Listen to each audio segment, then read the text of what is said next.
अस्सलामुअलैकुम क्लास। हम 10th class general रियाजी कर रहे हैं जिसको हमने छठा चैप्टर स्टार्ट किया हुआ है। आज हम छठे चैप्टर की एक्सरसाइज नंबर 6.6 करने जा रहे हैं। जो 6.6 एक्सरसाइज है ये टोटल लॉन्ग क्वेश्चन के हवाले से है। इसमें से 4 नंबर का जो है वो लॉन्ग आना है और अक्सर वो इस तरह करता है कि जो छठा चैप्टर है इसमें से वो 2 जुज़ इकट्ठे ले लेता है। मतलब एक क्वेश्चन का ए और बी जुज़ दोनों ही जुज़ वो है इसी क्वेश्चन में से ही ले लेता है। मतलब बच्चा अगर ये चैप्टर कर ले तो वो 8 नंबर लॉन्ग में से और 4 नंबर शॉर्ट में से ले सकता है और 2 MCQs इसमें से आते हैं।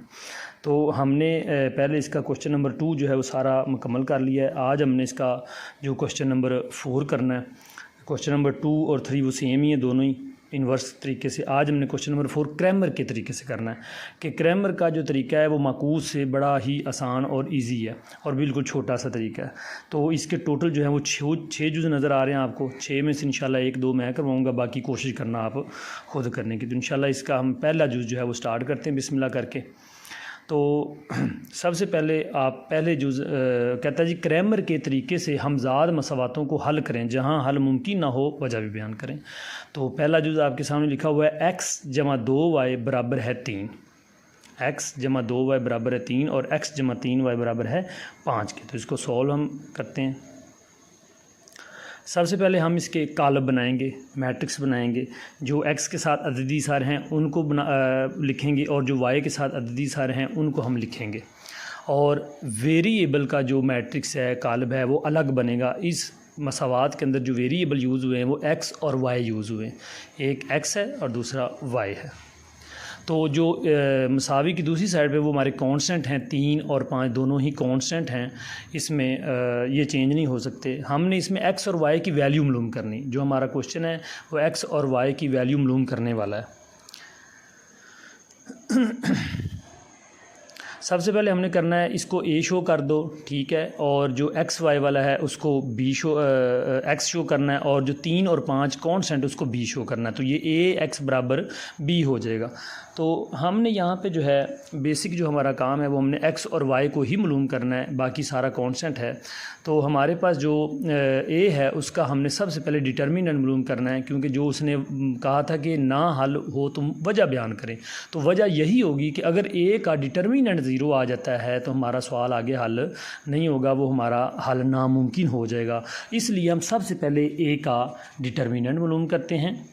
a का डिटर्मिनेंट मालूम करने के लिए सबसे पहले हम वितरी अरकान को मल्टीप्लाई करते हैं और उसके बाद माइनस कुलिये का लगाते हैं और बाकी दोनों को मल्टीप्लाई करते हैं। तो जवाब हमारा a का आ गया। इसका मतलब है ये सवाल आगे हल होगा, क्योंकि a का जो डिटर्मिनेंट है वो 0 नहीं आया बल्कि 1 आ गया।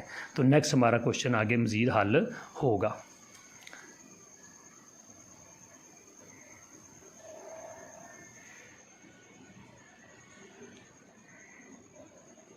अब हम D1 लिख लेते हैं। D1 जब हम ये हमारी मर्ज़ी है, वो D1 नाम रख दो आप, A1 रख दो, P1 रख दो, जो मर्ज़ी रख दो। जब हमने 1 मालूम करना है तो जो कांस्टेंट B था उसको उठा के हम 1 कॉलम की जगह पे पुट कर देंगे। मतलब 3 और 5 को उठाना है और उसको पहले कॉलम की जगह पे यानी x वाले कॉलम की जगह पे पुट कर देना है और दूसरा कॉलम वैसे के वैसे ही रहेगा और इसका भी डिटर्मिनेंट लेंगे। जैसे हमने a का डिटर्मिनेंट लिया वैसे ही हम D1 का डिटर्मिनेंट लेंगे। तरीक़ाकार जो डिटर्मिनेंट का वो बिल्कुल सेम है, उसमें कोई चेंजिंग नहीं है। वो आपने अगर एक बार समझ लिया है तो बार बार आपको वही चीज़ आएगी, तो फिर आपको वो चीज़ का पता होना चाहिए। तो D1 का जो डिटर्मिनेंट है वो हम 3 को 3 के साथ मल्टीप्लाई करेंगे, 3 3 9 हो जाएगा, ठीक है। 3 5 2 3 लिख लिया, 3 3 9 हो जाएगा और माइनस हम कुलिये का लगाएंगे और आगे 5 2 10। तो 10 में से 9 चला गया, माइनस का 1 आ गया।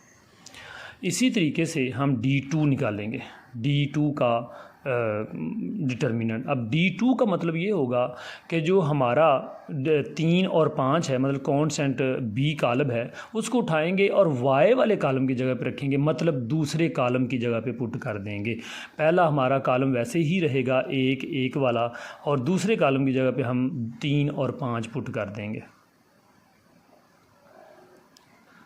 वैसे ही जैसे हमने D1 को और A1 निकाला था, A निकाला था, वैसे ही इसको हम मल्टीप्लाई करेंगे। सबसे पहले आप डिटर्मिनेंट वाली अलामतें लगा लिया करें, कालब नहीं होना चाहिए, डिटर्मिनेंट होना चाहिए। तो 5 एकम 5 हो गया, माइनस कुलिए का 3 एकम 3 और 5 में से 3 चला गया, बाकी 2 बच गया। अब हमने फार्मूला लिखना है एक्स का और वाई का कि एक्स मालूम करना हो तो फार्मूला क्या लगता है और वाई मालूम करना हो तो फार्मूला क्या लगता है। एक्स जब निकालना है तो D1 बटा ए का मकता, और जब y मालूम करना है हमने तो D2 बटा ए का मकता। तो ये आप अलग अलग भी लिख सकते हैं डिटर्मिनेंट और इकट्ठा भी लिख सकते हैं, इसमें कोई इशू नहीं है। अब D1 का डिटर्मिनेंट हमने निकाला था D1 का जो डिटर्मिनेंट है वो -1 निकाला था। -1 बटा 1 तो जवाब -1 ही आएगा हमारा, क्योंकि 1 डिवाइड करेगा तो -1 आ जाएगा। D2 का डिटर्मिनेंट हमने 2 निकाला है, तो 2 के बटे में 1 लगाएंगे, 1 लगाएं ना लगाएं आपका जवाब 2 का 2 ही आएगा। तो ये आपका x का जवाब -1 आ गया और y का जवाब +2 आ गया। ये हमारे आंसर आ गए x के और y के। तो ये आपका पूरा जो है पहला जुज़ जो है वो हमने मुकम्मल कर लिया सारा का सारा। बिल्कुल तरीका आसान है, आपने मेथड देखना, आपने इसमें रट्टा नहीं लगाना। माकूस का मेथड अलग है, क्रैमर का तरीका अलग है, दोनों के जवाब सेम ही आएंगे लेकिन मेथड में डिफरेंस है। आपने बेसिक जो गौर है वो मेथड भी करना है। तो अब बाकी सारे जुज़ जो हैं वो तीसरा चौथा पाँचवा छठा बिल्कुल सारे सेम ही हैं, इसमें कोई डिफरेंस नहीं है, कोई फ़र्क नहीं है, बिल्कुल एक ही तरीका लगना सारे सवालों में। लेकिन हम छठा जुज़ जो है वो मज़ीद मैं आपको करवा देता हूँ ताकि आपको मज़ीद समझ आ जाए। बाकी जितने भी जुज़ आप देखेंगे सिर्फ एक जुज़ में आपने थोड़ा सा इसको रीअरेंज करना बस, मतलब मसावात आपकी x और y वाली सेम होनी चाहिए। छठे जुज़ की जो रकम है वो 5x + 2y बराबर है 13 के और 2x + 5y बराबर है 17 के। तो ये हमारी छठे जुज़ की जो है वो हमने 2 मसावातें लिख ली, रकम लिख ली। 5x + 2y बराबर 13 और 2x + 5y बराबर 17। तो इसको भी सॉल्व बिल्कुल सेम तरीके से करना है। वैसे ही हम x के अददी सार लिखेंगे, वैसे हम y के अददी सार लिखेंगे, इनका एक कालम बना लेंगे। आगे दूसरा कालम जो है वेरिएबल का बनाएंगे, वेरिएबल x और y हैं। इसी तरीके से मसावी डाल के दूसरी तरफ हमारे पास कॉन्स्टेंट का होगा मैट्रिक्स 13 और 17। वैसे ही हम यहाँ पे भी जो है जैसे हमने पहले सवाल में किया ax बराबर b के आ जाएगा, और यहाँ पे भी हमने सबसे पहले ए का डिटर्मिनेंट ही मालूम करना है। ए का डिटर्मिनेंट सबसे पहले मालूम करने की वजह यह है कि अगर ए का डिटर्मिनेंट हमारा 0 आ गया तो सवाल आगे हल नहीं होगा, वो हमारा सवाल जो आगे हल नामुमकिन हो जाएगी। इसलिए सबसे पहले ए का डिटर्मिनेंट मालूम करते हैं। तो डिटर्मिनेंट में सबसे पहले वितर वाले कालमों को आपस में मल्टीप्लाई करें, 5 5 25 हो गया, माइनस कुल ये का लगा दें, 2 2 4 हो गया, 25 में से 4 निकाल दिया, 21 बच गया। अब ये हमारा सवाल आगे मज़ीद हल होगा, हमें पता चल गया कि हमारा डिटर्मिनेंट जो है वो 0 नहीं आया। अब हम वही तरीका का D1 पहले बनाएंगे।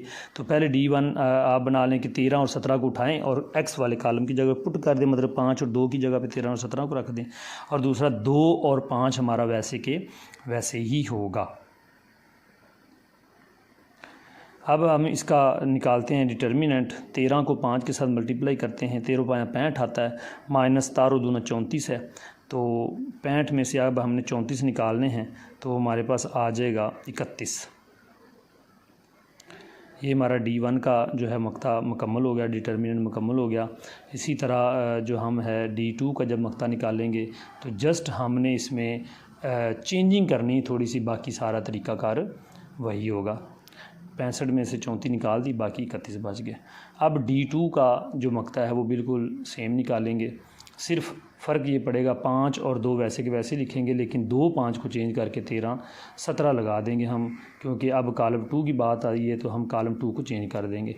वैसे ही 17 को 5 के साथ हमने मल्टीप्लाई करना है, वो 17 को जब 5 के साथ मल्टीप्लाई करेंगे 85 बन जाएगा, और माइनस 13 दूना 26, जब 13 को 2 मल्टीप्लाई करेंगे 26 बन जाएगा। ठीक है, 85 में से अब आपने 26 निकालने हैं, 15 में से 6 गए, बाकी 9, और बाकी 7 में से 2 5, बाकी 59 बच गए। लो जी, D1 का भी मकता आ गया, D2 का भी मकता आ गया। अब हमने क्या करना है, x का जवाब निकालना है और y का जवाब निकालना है। तो फार्मूले वही हैं, आप अलग अलग डिटर्मिनेंट लगाना चाहते हैं तब भी ठीक है, इकट्ठा लगाना चाहते हैं तब भी ठीक है, कोई मसला नहीं है इसमें। तो D1 का मकता 31 आ गया, A1 का मकता 21 आ गया, 31 बटा 21 जवाब आ गया, क्योंकि दोनों आपस में कटते नहीं हैं सेम पहाड़े पे, तो इसलिए ये जवाब है फ़ाइनल।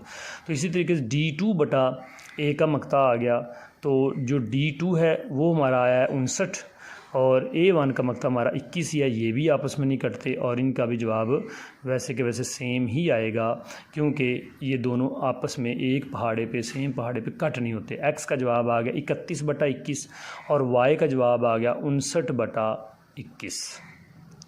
तो ये थे हमारा जुज़ नंबर 6 था। हमारा क्वेश्चन नंबर 4 जो है वो बिल्कुल मुकम्मल हो गया, लेकिन उसके बावजूद भी अगर आपको समझ ना आए तो डिस्क्रिप्शन में लिंक दे दिया गया है, उसमें आपने बाकी क्वेश्चन जो है वो देख लेने हैं अगर आपको मज़ीद समझ ना आए तो कोशिश आपने यही करनी पूरी वीडियो देखने की, ताकि आपको मुकम्मल समझ आ जाए, और जब आ जाएगी फिर आपने बाकी जुज़ खुद करने हैं, क्योंकि वीडियो इसीलिए जो है वो ज़्यादा लंबी नहीं बनाई जाती। सारे के सारे जुज़ अगर करूँगा तो वो वीडियो लंबी हो जाएगी, ठीक है। इसलिए आपने जस्ट मेथड को समझना है। कोशिश ये किया करें कि 1-2 सवाल जो वीडियो में आते हैं वो आप देख के उनको करके बाकी फिर खुद करने की कोशिश किया करें। तो असल मेन तैयारी जो है वो ये है। तो बाकी इंशाल्लाह नेक्स्ट वीडियो में